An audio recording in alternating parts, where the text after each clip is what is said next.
Uish, laptop ada SIM card. Gila lah. Tak payah pakai wifi tau.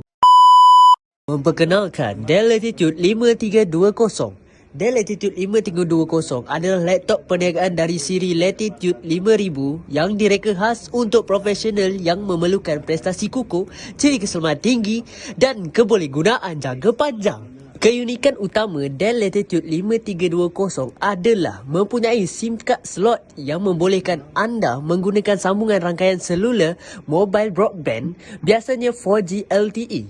Fungsi ini sangat berguna untuk pengguna profesional yang kerap bekerja di luar pejabat atau kawasan tanpa Wi-Fi. Paparan skrin Dell Latitude 5320 berukuran 13.3 inci. Saiz ini menjadikan sangat sesuai untuk pengguna yang mahukan laptop ringan dan mudah dibawa dan keseimbangan antara portability dan skrin yang selesa untuk bekerja.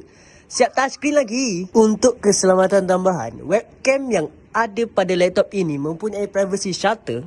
Dell Latitude 5320 sangat sesuai untuk Zoom, Microsoft Teams dan Google Meet. Ia direka untuk profesional, jadi memang sesuai untuk mesyuarat online. Dikuasakan oleh Intel Core i5 generasi ke-11 yang merupakan generasi yang terbaru di dalam pasaran tangan kedua bersama soldered 16GB RAM.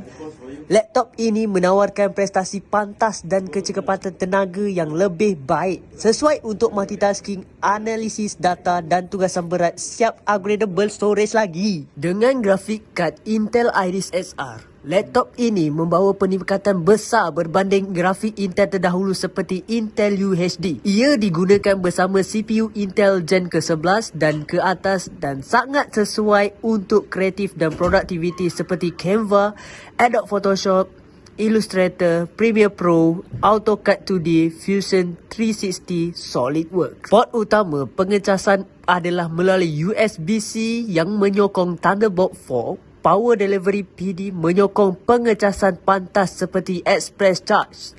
Cas hingga 80% dalam 1 jam. Selain itu, jikalau tuan-puan yang bekerja hingga lewat malam, laptop ini juga mempunyai backlight keyboard. Jika anda mencari laptop premium, selamat dan fleksibel, Dell Latitude 5320 adalah pilihan yang terbaik. Dapatkan sekarang dan tingkatkan produktiviti anda hari ini.